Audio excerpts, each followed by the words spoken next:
Ladies and gentlemen, welcome to Trail Mix, where the nuts might be a little stale, but the company is always fresh. Craig Crawford here, retired journalist, working for nothing but the truth and Social Security check. And we got Dick Cheney's funeral on here in the background, and we got Jamie in the house. Hello, Jamie. Hello there. I was watching on my TV and thought I would join you. Yeah. My reaction to this is Dick Cheney finally got something right. He did not invite Donald Trump to his funeral. I don't think Liz is speaking to our illustrious White House resident. No, I don't think so. I was watching a little earlier and they showed an image of Biden and Jill, and Biden looks alert and just fine, thank you. Yeah. And I also noticed Al Gore was there, and the whole time I saw him, he was on his phone. Yeah, all of the former VPs are there. Yeah. Yeah, here there.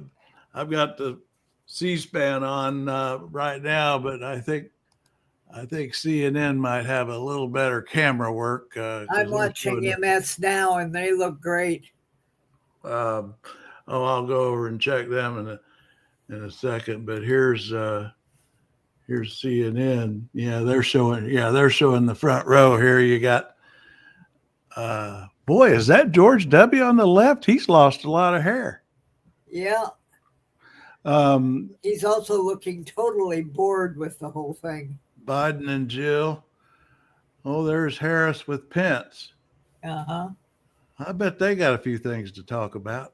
I bet they could have a sharing session about life with the Donald. Huh. Yeah, I think these things. None of them look like they're particularly interested in the goings on. Oh, there's Gore in the background. I see Gore in the background there. Yeah.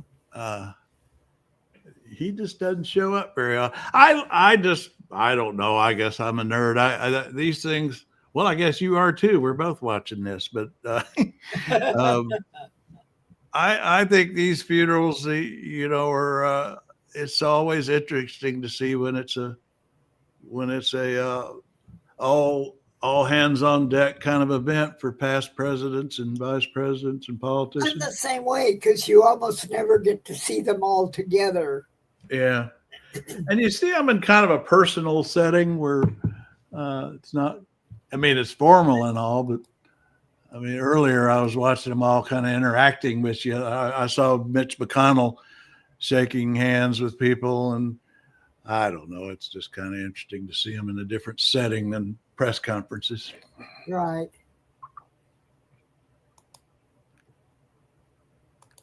Go see how.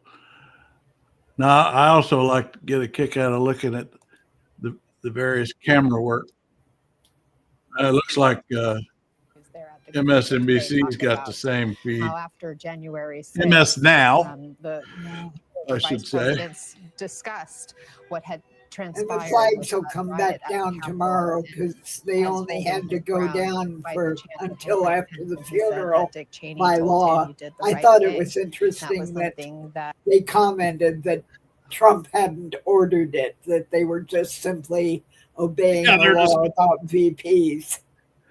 It's kind of like Pam Bondi said yesterday about him signing the bill to release the Epstein files. She said, "I will follow the law," which means I'm going to do as little as possible. I thought that was what he was already doing when he wasn't exceed what should be possible. So flags at half-mast is they're following the law. They're doing as little as possible to honor Dick Cheney. I wonder, Liz Cheney was going to make sure Trump wasn't invited, Vance also was not invited. But I wonder if Dick Cheney, if he had that discussion and said, do not invite him. Barbara Bush did. Barbara Bush told her family, do not invite that man to my funeral. He is the one that they all regret is there. Now, Melania went to Barbara's funeral. She did let him invite Melania because I guess they actually had some contact, but she made sure that Trump wasn't.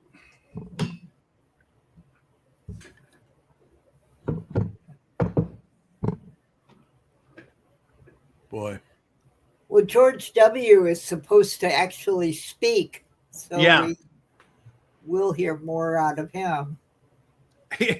I don't know if I watched I watch them all. I watched the entire, I watched Bob Dole's funeral. But I watched the whole Barbara Bush funeral. And it actually was kind of entertaining. I mean, the children's speeches, or I guess, what do we call them? Speeches? What do we call them? But they were kind of funny. I spent my morning trying to get my WordPress blog straightened out so that things post where they're supposed to. Now, I don't know if you ever did go ahead and get a Chat GPT account, but man alive, that is where I find it so useful, is helping me navigate WordPress. I mean, because Chat GPT knows all the tricks with WordPress and how to navigate and troubleshoot. This morning. I basically decided it wasn't worth the $20 a month because I'm having, like whole lot of people out there, I'm having to be careful with pennies these days. Yeah, and it's not like the Social Security cost of living is going to make us rich. It isn't going up anywhere near the real cost of living. Yeah, and particularly when you factor in Medicare's taking a bigger chunk now. Right.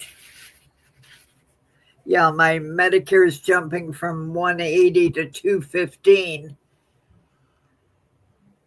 So I'm basically ending up with a $5 profit that isn't enough to be profitable. Yeah.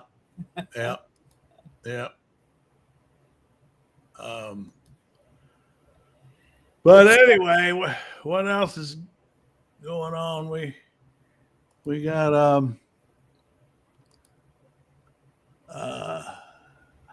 lot of Epstein happenings.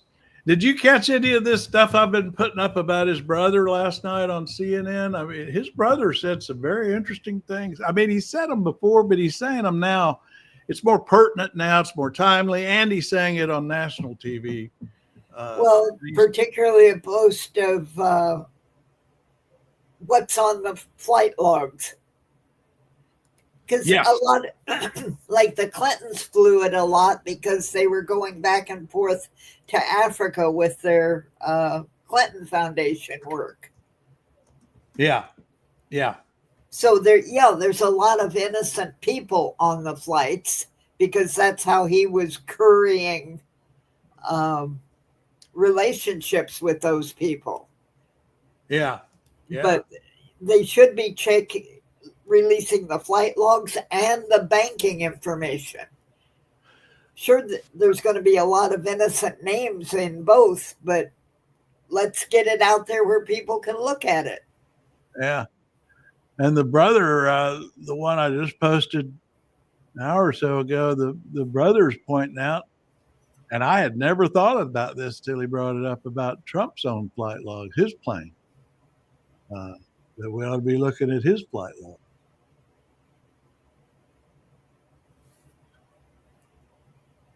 Oh, that's right. He did have his own private plane before he started billing the taxpayers for ours. And I'm actually going over to get that right now. Now that's a question. Are the Qataris replacing his personal plane, or are they replacing Air Force One? Right. Right. Yeah. I mean, he's going to keep that plane, that Qatari plane. I know he is. You just know it. Yeah, because they have not canceled the order from Boeing. Yeah. And here's what I just posted. This is from last night. Mark Epstein, his brother, talking about this, and I'd never had heard this particular angle before. I have nothing to do with Jeffrey Epstein because I thought he was a sick pervert. No, not whatsoever. Jeff and Donald were very good friends through the 90s, and I don't know exactly when it ended. They were really good friends. You know, they used to fly in each other's planes. But I've said, they say Donald was on Jeff's plane like 7 times. But I question, have they checked Donald's flight logs from those days to see how many times Jeffrey was on his plane? Because I know Jeffrey told me on a number of occasions that he flew up or flew down with Donald on his plane. But they were, and Donald was in Jeffrey's office quite a bit. They were good friends. Everybody around knew that. I have nothing to do with Jeffrey Epstein because I thought he was a sick pervert. And if he was a sick pervert, why didn't you tell anybody? Yeah. But that has not come up before, because Trump's always saying, I was only on his flight log 7 times, or I only flew on Epstein's plane 7 times. But this is such an interesting point Epstein's brother brings up. Somebody needs to pull Trump's plane's logs and see how many times Epstein flew on his plane. I wonder if Trump even kept logs or if it's required. I don't know. Who knows? If you're in the area, it's required that you file a flight log. It doesn't say who you have to have on it. I don't. Yeah, do you have to put passengers on a flight log? I think only numbers, not names. That would make sense. That'd get kind of unwieldy and I would think, a lot of private plane owners wouldn't want to be getting into that kind of thing. Well, except when a celebrity plane goes down killing people, they know who was on the plane. But is that after the fact or beforehand? Yeah. But this Epstein brother, I've been trying to follow him. He doesn't get a lot of national coverage. This CNN hit last night on Erin Burnett, who I must give credit to for staying on the Epstein case throughout. She's really not let it get away. But she had him on last night, and then about a week ago, he was on News Nation, that channel News Nation. But prior to that, I've only been able to find him on things like Australian TV, which I think is where he lives. He never goes on camera. It's always audio. I guess it's a security thing. I don't know. Yeah, I know. He says he's been threatened. So. Yeah. But now here's also the other clip that I pulled, and I've got a couple more coming. I'm not done with him. I mean, I pulled a lot of stuff from him last night on CNN. But here's where he gets into what he said before, but it got me kind of focused on this whole suicide question. Because when I first heard he was dead from an apparent suicide, I didn't doubt it. Just because he was in a jail cell, I figured, okay, he decided to take himself out. And I respected that decision. He didn't have any children. He didn't have our parents were gone. There was no reason in that respect for him not to. But then when they did the autopsy the next day, and they said it looked more like a homicide than a suicide, that's when, whoa, what's going on here? And then we start looking into it, and then we see all the anomalies in the prison. And also Jeffrey had a hearing coming up to appeal his bail decision. And he was going to be putting up what would have been the highest bail in United States history. If there's a chance he could have gotten bail, in which case he'd be living in his house with an ankle monitor on, with armed guards and cameras to make sure he didn't go anywhere. And, so why would he kill himself? Or why would anybody kill himself before that hearing?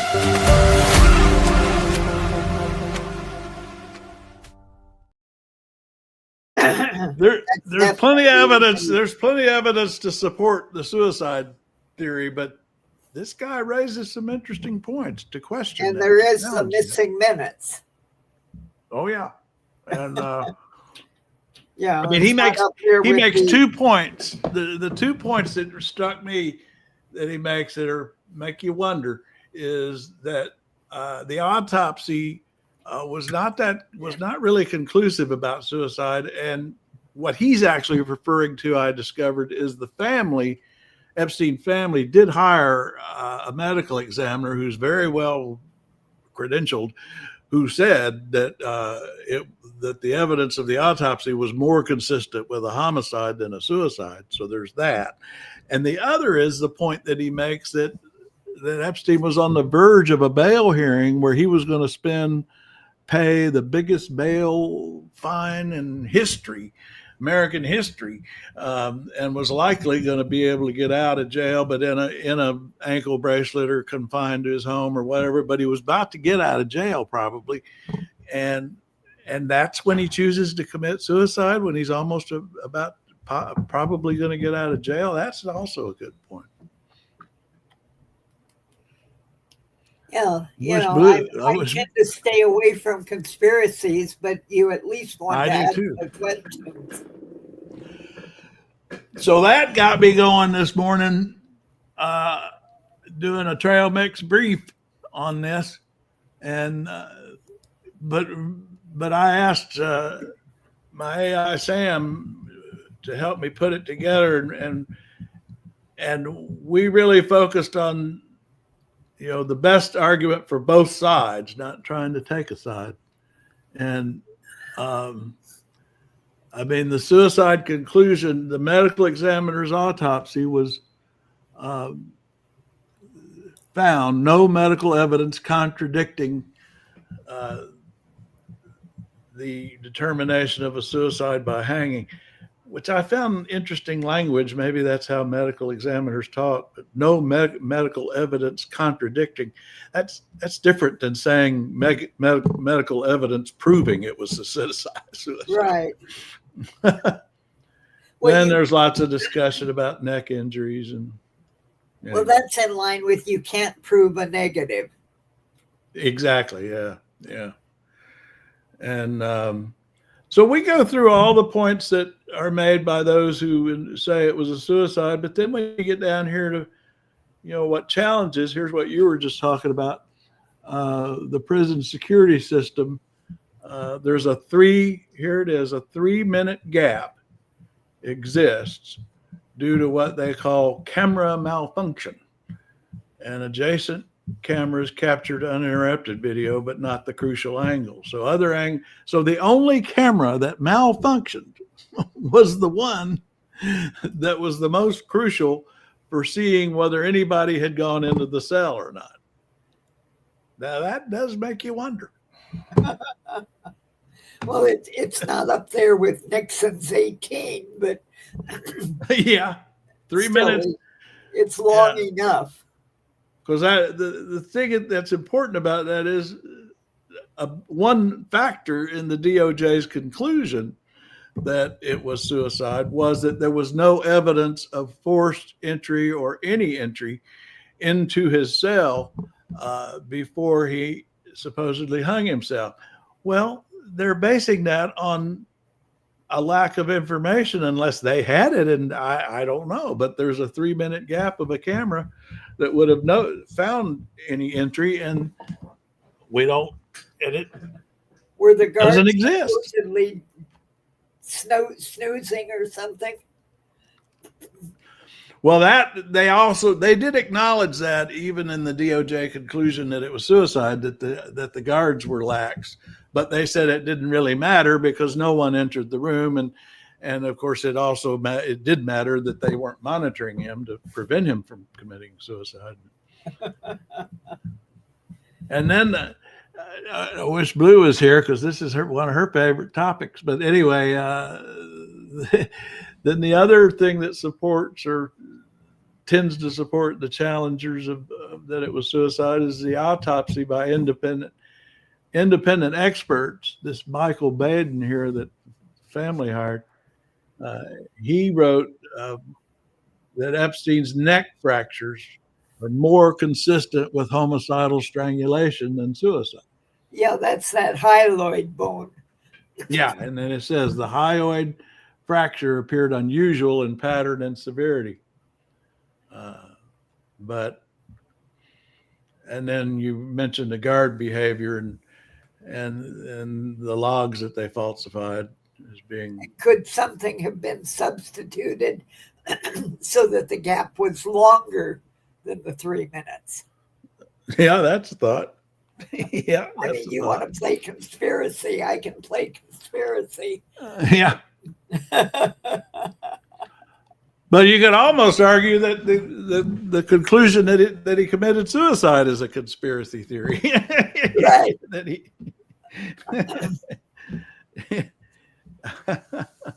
But the bottom line thing about this inquiry about the suicide is it happened during Donald Trump's administration. Donald Trump was president at the time that we are talking about here. Well, the most believable thing I've heard was the brothers, the supposed Trump, the supposed Epstein quote about Trump was, "He's dirty." Oh, yeah. Yeah. You know, because way back when Right. The Apprentice was on, I knew the man was a phony sleaze. And why no one said it at the time? You know, the whole business about the university and the stakes and the apartment and the supposed contract with The Apprentice. I knew it was phony. Yeah. And how that man got elected has always been beyond me. Yeah. I mean, if I had been campaigning against him, I would have had the producer of The Apprentice up and facing a whole lot of questions. Well, you know, that Mark Burnett, who was the big boss of Apprentice, who he originally wanted Bill Gates, I think it was. He went through a couple of people before he got to Trump. Well, he knew he could get Trump because Trump was broke. Yeah. And he has never been forthcoming about the truth. He and his biblically perfect wife. Yeah. So we never They're have. in that whole professional Christian class. Trying to see. You knew that. Anyway, I've got it somewhere, but going back to your point about that Epstein said he was a crook, I've got that. That was going to be my next clip I was going to post from that interview last night with Epstein's brother. Feel free to add my sentiments to it because yeah, and Burnett himself, the whole article that he put up about why Trump was selected for the show. Yeah. Oh, they're bringing the casket in. Yeah, casket in now. Let's see. Oh, we'll get a little sound on this one. I know that my Redeemer liveth, and that he shall stand at the latter day upon the earth. And though his body be destroyed, yet shall I see God. Dick Cheney buried I shall see for myself, in Washington and today. mine eyes shall behold. I think this is, the National Cathedral. I think they're going to bury him at the National Cathedral. Did I see that? I think. I thought that they were going to put it at the home of the Northeast himself. At what? You know, their we live. Their home we from live unto the Lord. Not in Texas, but their home were the original. Utah? Yeah. Let me see if we know. Whether we live, therefore. I don't know. I easily could have misheard. I thought I heard someone say that because a lot of people are buried at National Cathedral, and I think Woodrow Wilson is. Spirit. for they rest from their labors. It says there is no public information about the internment. Oh, really? Well, then maybe that's going to be private. The Cheney family of Manchester, Connecticut has a family cemetery. In Connecticut? Well, the cemetery is in Manchester, Connecticut. Huh. I never knew of him having a Connecticut connection. Yeah. And Mary Cheney has a residence in Great Falls, Virginia. Huh. So there is no information released as to where he will be interred.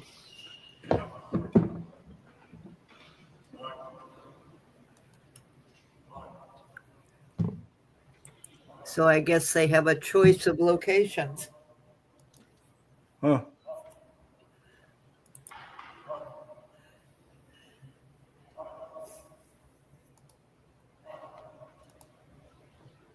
Let's see. MS Now's camera seems to be a little, I don't know, they may all be using the same feed. Yeah. CNN's is different.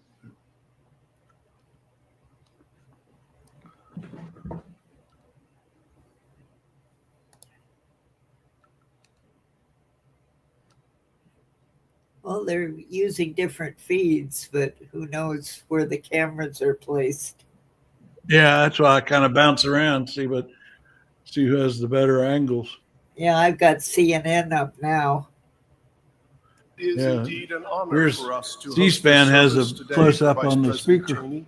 That's what CNN is using. I know your presence means a great deal to Mrs. Cheney and Liz and Mary and the entire Cheney family. So please be seated.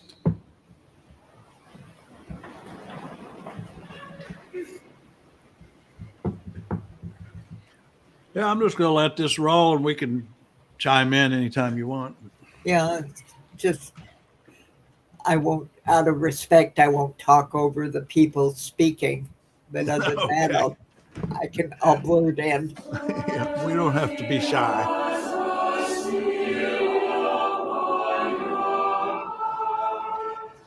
I guess vice presidents also design their own funerals. You know, that's a big formal thing with presidents. They spend a lot of time designing their funerals. It's a very formal process. The plans for the reigning monarch of England are the same way. They get updated yearly. Yeah. And each president, I mean, it's a very formal process for presidents. I don't know if it is for vice presidents, but probably is. Probably. And can you imagine?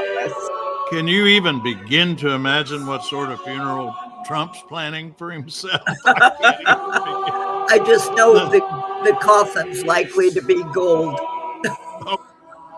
He'll probably try to get Britain to loan him that golden royal carriage he loves so much of theirs. He lusts after that carriage. Could the man's taste be any more cheesy than it is? Yeah, and it just gets worse every time I see it. He's added more. I noticed yesterday that the mantle, they must have 8 or 10, I don't even know what those things are on the mantle. They look like big candelabras or something. Yeah, it gets worse every time. Yeah. I really love the cathedral. I only got out there once when I was living. Great place. There are a couple of things I always suggest to tourists that are little friends or family that come to town and I always say that touring that place is really cool. And I always look up the new gargoyles and that are going on the church. Yeah. They have a who was the young gay man who was murdered in out west and became kind of an icon? what was his name? They moved him. They have a little chapel there where they moved his body. It's really neat. Huh. Now, who's this? He looks familiar, but I can't quite place him. Thing is, C-SPAN's feed is just raw, so you don't have anchors telling you who people are. But I'd rather talk over it myself than listen to the network anchors. Here we come with the first speaker. Yeah, I'm trying to see who he is. He looks familiar. Oh, that's his doctor. Ah, That's who that is. Oh, I need to get the volume up.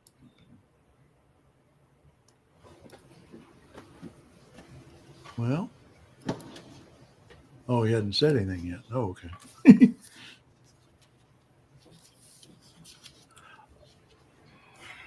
Yeah, that's his doctor. President and Dr. Biden. That's his heart President and Mrs. surgeon. Bush, Vice Presidents Harris, Pence, Quayle, and Gore, distinguished guests and friends. Huh. We gather today. He's in the this one who holy and magnificent space replaced his heart or 1 whatever week they before did. Thanksgiving to give thanks for the life of Richard Bruce Cheney, the 46th Vice President of the United States, and to thank his family, Mrs. Cheney, Liz, Mary, Phil, Heather, Elizabeth, He's a commentator Kate, on Grace, CNN Sam, a lot. Philip, Sarah, and Richard. Thank them for sharing him with us. I'm Jonathan Reiner, and I was privileged to be the Vice President's cardiologist. I'll admit, I'm not very good at letting go. But it can take a village to care for a complicated patient, and I want to acknowledge the many doctors and nurses here with us today who took such magnificent care of the Vice President. Over a span of 27 years, Vice President Cheney gifted me with his trust, and there's nothing more sacred between a doctor and their patient than trust. I'm happy to report that I haven't given many eulogies. No one wants a doctor who's great at funerals. But I stand here this morning deeply honored to tell you about my remarkable patient, Dick Cheney. 20 years before I met the Vice President, his career in elected office almost ended before it began when he suffered a heart attack during his first campaign for Congress. He was only 37. What Dick Cheney didn't know at the time, because his doctors never told him, was that they thought it would be best for him to withdraw from the race, that after the heart attack, a vigorous campaign might be too much for him. They didn't know Dick Cheney. Or more likely, maybe they did know Dick Cheney and no one had the guts to tell him to quit. So after a period of rest, he told Wyoming's voters that he was up for the challenge. He said a little hard work never hurt anybody. And later in the summer, he resumed his campaign, won that election, and then 5 more. For a man with very complex heart disease, the Vice President was the easiest patient to care for. He was meticulously compliant with his prescribed treatment. As it pertained to his health, he lived by the motto, when in doubt, check it out. He never allowed politics to influence his personal health care decisions. And not once in all my time as his doctor did he try to write or change a single word of a statement I issued. Ha! There was only That's one time different in my than you know entire who. tenure with the Vice President that he said no to a medical recommendation. Trump from him. edits all his doctors. It was on statements. September 11th, 2001. I had an appointment to see him that day at the White House for a scheduled checkup. I don't typically make house calls, but sometimes I'm willing to make an exception. In advance of the visit, my colleague, Colonel Lou Hoffman, the Vice President's wonderful full-time White House doctor, had arranged for some routine blood tests. But before the tubes could be sent to the lab, our world changed. Amazingly, even with the chaos and horror of that day, somehow late in the afternoon, the blood samples found their way to a lab. In the early evening, while the Vice President was on the move to an undisclosed location, Lou called to tell me that our patient's potassium level was dangerously, maybe even lethally high. I thought that the result was probably erroneous, an artifact of the prolonged delay in processing the blood. But we needed to be sure. I was worried about him. I asked Lou if we could repeat the test right away, but the vice president firmly said, no, not today. I didn't think that was the day to argue with him. You might think that taking care of a public figure, particularly one who carried nuclear launch codes, could be a bit intimidating. But the vice president was an unassuming man. His calls to me, even when originating from the White House, always began in the same modest way. Hi, John, it's Dick Cheney. Prior to the 2000 election, one of my young cardiology fellows, who somehow had never heard of Dick Cheney, asked the soon-to-be vice president of the United States what he did for a living. The soon-to-be vice president answered, government work. He was also very grateful and very generous. Prior to taking office in 2001, the vice president, Mrs. Cheney, quietly donated a large gift to George Washington University, which became the founding support for our Heart Institute, enabling us to provide defibrillators to churches in the poorest parts of the nation's capital and pacemakers to patients in the poorest parts of the world. In his 2006 eulogy for President Ford, Vice President Cheney referred to his boss, the 38th President of the United States, as the still point in the turning wheel. It's a beautiful image derived from a passage in a T.S. Eliot poem.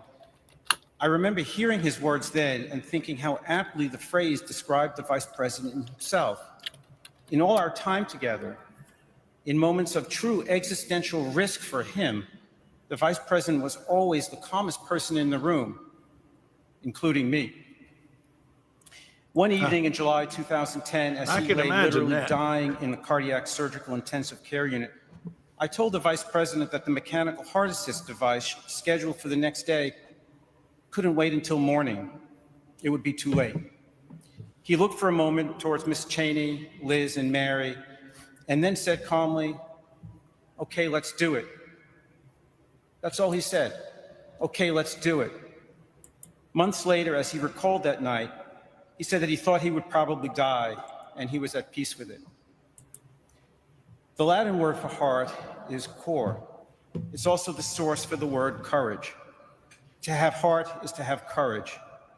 I don't think courage is necessarily the absence of fear. Rather, it's the ability to persevere even in the presence of fear. Time and time again, that's what Vice President Cheney was able to do. His wasn't a false courage cloaked by a thin veneer of bravado, but rather a genuine fortitude in the face of true mortal peril. He lived most of his adult life chased by a relentless disease intent on killing him, but he never looked over his shoulder. He only looked ahead. The hospitalization to implant the ventricular assist device was long and complicated. He was in the ICU for more than a month. Wow. But not for a single moment without his family watching over him. Wow. When I entered his ICU room on his sickest days, I would often find Mrs. Cheney at the base of the bed. He had good insurance. Rubbing his feet. I bet. Liz and Mary took turns sleeping in the hospital. He just barely Liz survived. Cheney there. You know, I keep. But the device ultimately enabled him to recover and lasted 20 months until he was gifted with a new heart. Surprised. Today, as we remember the Vice President's life, I ask you also to think about the anonymous family who, in their time of terrible grief 13 years ago, donated the heart of someone they treasured to a stranger they would never know. It was a blessing and an act of love. A gift that gave him many more summer afternoons on the Snake River with his fly rod, and most profoundly, precious time to watch his 7 grandchildren grow up. This was what was most important to Dick Cheney. At a recent birthday party, he told them, "I am so proud of all of you." He was an American patriot and a man who loved his family. I was honored to be his doctor. It was an even greater honor to be his friend. I think that's a side of people you don't see, that even when you disagree with them, there are people that he loves and supports. Yeah, and people say he was truly funny. He really had his sense of humor. I don't know how I can reconcile his policy choices with.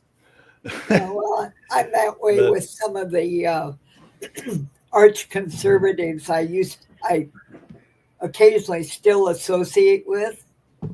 Is for the life of me, I cannot see why they believe what they believe. But at the same time, I know that in their private lives, they are good, honest people. Yeah, and that's the difference with our pal Trump. Right. In his private life, he's just as messed up as. He's a psychotic criminal. Yeah. And that's why he wasn't invited to this funeral. As someone who grew up in the same town, Casper, went to the same high school, enjoyed the same wide open spaces. He was press secretary. I can't think of anybody who Cheney better was embodied Wyoming values Pentagon than Dick Cheney. Yeah. He was comfortable in the saddle. And he was at horseback. NBC all those years. He judged people by what they accomplished and what they stood for. He loved the state where he grew up and met Lynn. And Wyoming loved him back, electing him 6 times to the House of Representatives. He enjoyed the solitude of the Wyoming wilderness, too, and was an expert at finding the best places to deploy a fly rod. In fact, if you wanted his attention in the office, I've never and believed you saw fly that the fishing Orbis is catalog real. was open on his desk, you knew to come back some other time. For my 50th birthday, he offered to let me come with him for a day's fly fishing in the Tetons. I told him that the best gift I could give in return was to respectfully decline because I'm no fisherman, and I knew that if I spoke even 10 words all day, he would say I talk too much.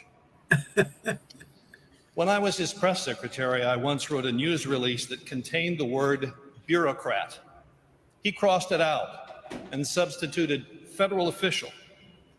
As the son of a man who worked for the Agriculture Department, he respected people who chose to serve their country. Many Americans got their first look at Dick Cheney during the Gulf War, Operations Desert Shield and Desert Storm.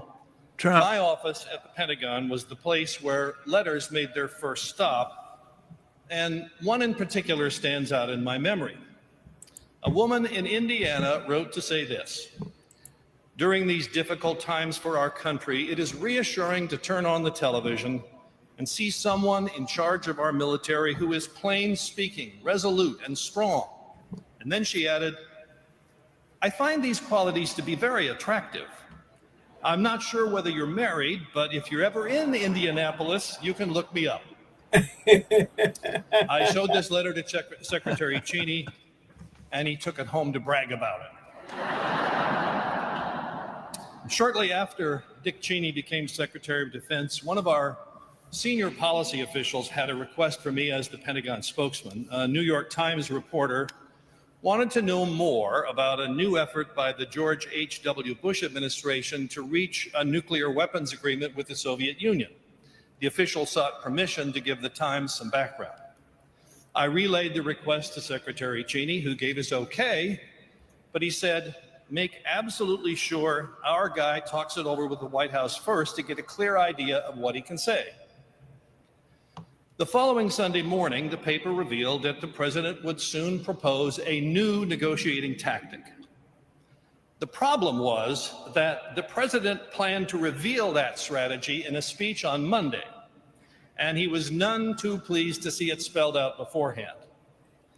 I received a call at home on Sunday informing me that this official and I were to report to Secretary Cheney's office first thing Monday morning. We walked in and sat down, braced for the worst. The secretary said, "I've got some good news and some bad news. Which do you want first?" So I asked for the bad news. He looked at us sternly and he said, "The bad news is that the President of the United States is very angry with you both."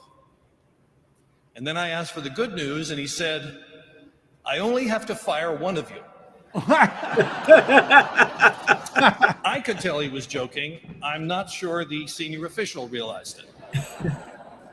And then Secretary Cheney said, "It's okay, guys. I told the president it was my idea." He could have told President Bush that it was our fault, but he took the blame and saved us from ourselves.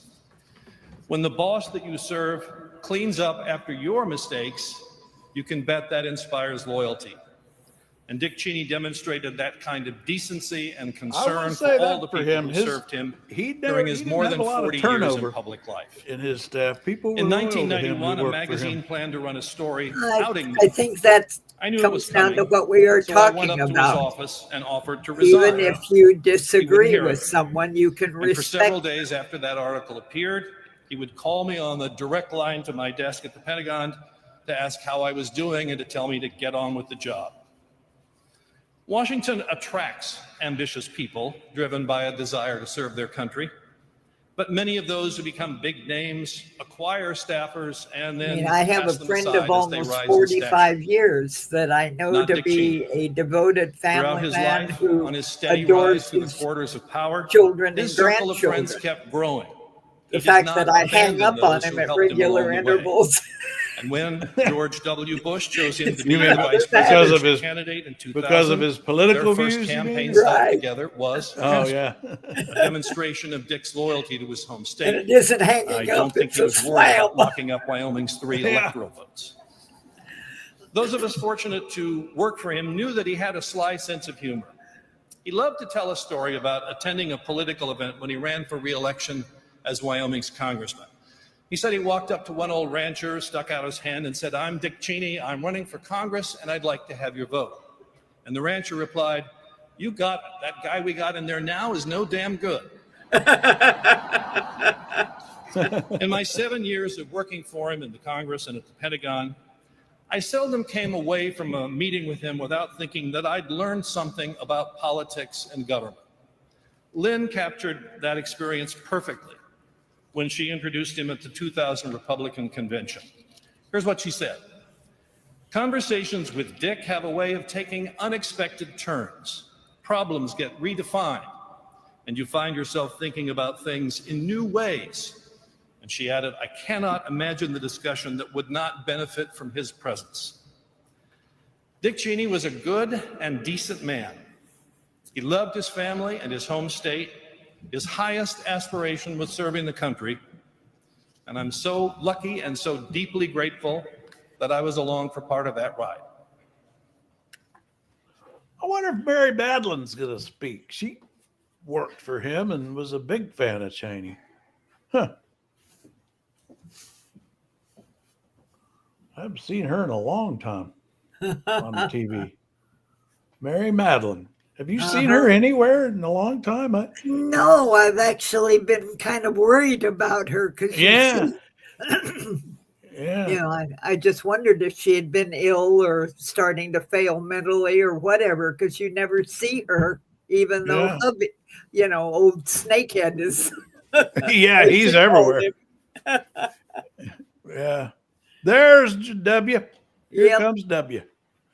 This might be a good listen. He always rises to the occasion at these things with a bit of humor. I mean, it's amazing how I miss him now.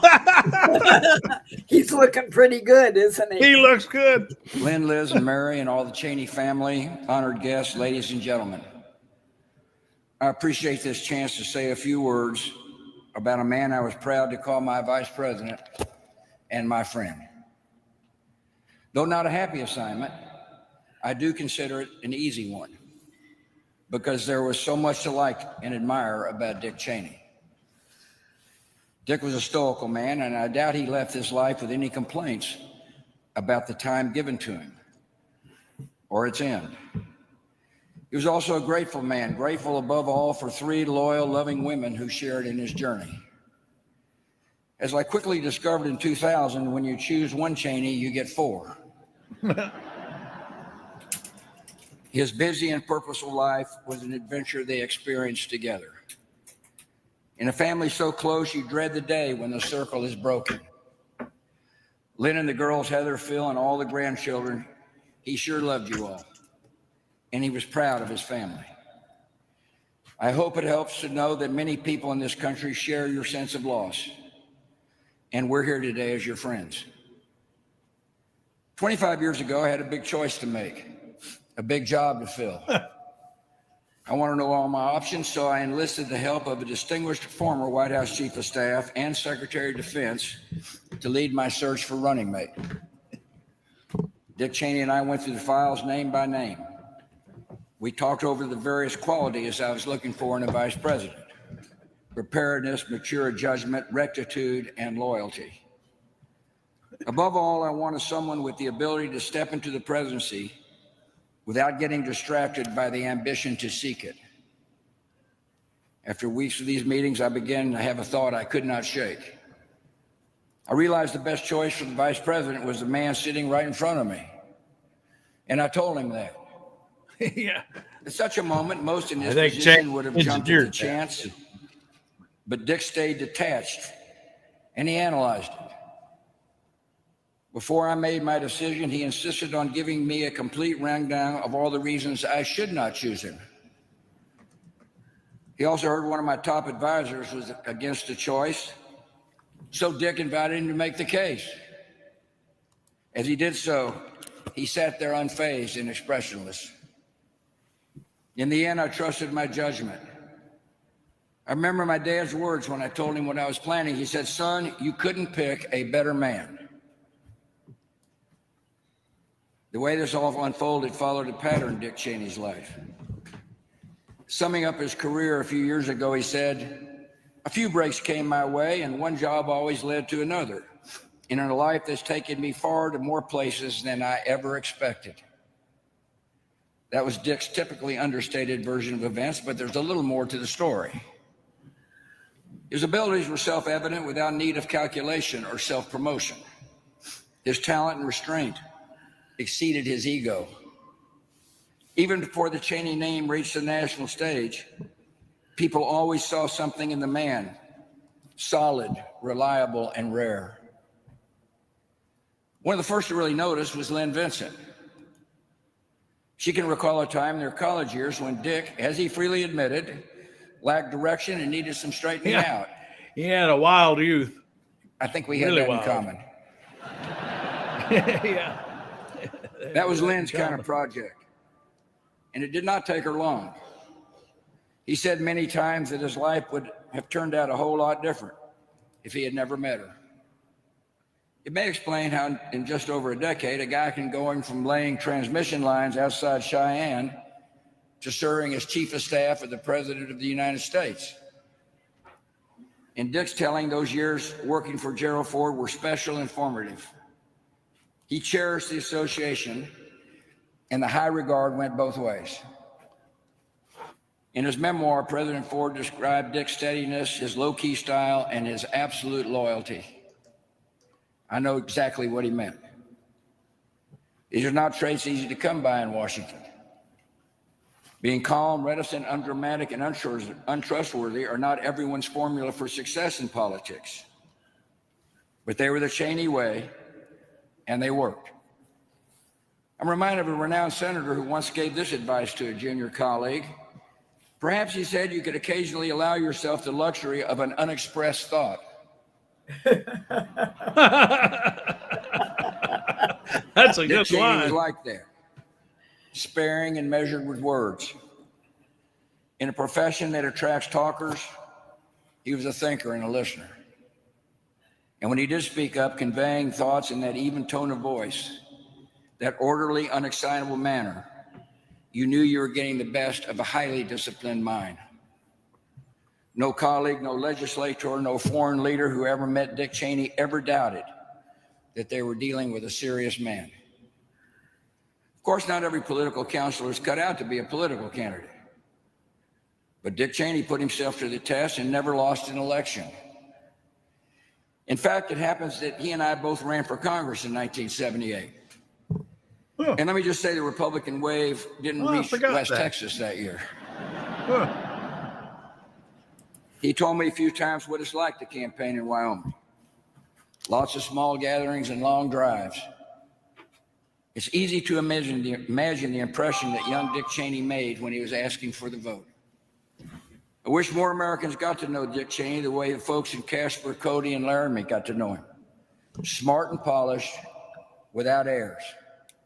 Courteous and approachable, seeing everyone as an equal, a gentleman by nature, and a true man of the West. Dick was funny and easygoing in a style that his public image never caught up with. Though we can all agree he wasn't your standard issue politician. If any voters came hoping for a kind word and a hug, they'd have to settle for the kind word. But you can't question the appeal of the only person from America's Mountain West ever elected to national office. On that score, history should record that I chose my vice president not once, but twice. In 2004, he offered to step aside in case I wanted to replace him. I thought about it for a while, but after 4 years of seeing how he treated people, how he carried responsibility, how he handled pressure and took the hits, I arrived back at the conclusion that they do not come any better than Dick Cheney. Colleagues from every chapter of his career will tell you that he lifted the standards of those around him just by being who he was, so focused and so capable. In our years in office together, on the quiet days and on the hardest ones, he was everything a president should expect in his second in command. In moments of testing, Dick Cheney was the model of concentration, alertness, and composure. His memoir was titled My Time. His time produced an old breed of public servant, defined by their substance and character. This was a vice president totally devoted to protecting the United States and its interests. There was never any agenda or angle beyond that. You did not know Dick Cheney unless you understood his greatest concerns and ambitions were for his country. Across 40 years, his service was consistent, faithful, and noble. All in all, not a bad showing for a career and a life, especially when you consider his sheer physical endurance. As Dr. Rayner pointed out, he became an authority on cardiovascular disease and a marvel at what resourceful doctors and one very determined patient can accomplish. Dick had faced down fears and hardships, but he really didn't speak about them. The reward was more of a life than he ever expected, including 7 grandchildren to complete the picture. One of them, Richard, even asked his grandfather to attend kindergarten class for a show and tell. I wish I'd have been there. As a matter of fact, the teacher told Dick that was the most exciting show and tell since the morning a little girl brought her cow to class. That might have been among Dick's last moments in the spotlight. In his final years, he was content to go his way. At a rare public appearance in 2022, he offered a kind of parting reflection. He said, when you can look back on a lifetime in politics and government, and what you value most are the friendships, then I guess you've done all right. A lot of us know that feeling as we say an affectionate farewell to the 46th Vice President of the United States. It's something to be cherished when a man of his caliber has been your colleague and friend. The son of Wyoming, son of Marjorie and Richard Cheney of Casper, went far in this world and in our own lives left a very fine mark. We are grateful for his good life. We honor his service, and we pray that somewhere up the trail, we will meet him again. Well, I'm going to wrap there because I'm going to go make lunch. Okie dokie. Now, I do want to tell one story that reminded me of Lamar Alexander, you know, the senator from Tennessee, former governor. I actually knew him through someone else, but we were having a conversation one time, and he told the story about when Dick Cheney was looking for a vice president for Bush and was head of the search committee, and Lamar was on their list. And so they met, and Lamar told us that he asked Dick Cheney, he says, well, what are your qualifications? What's your criteria? And when Cheney checked through their specific qualifications, Lamar said to Cheney, well, Dick, that's you.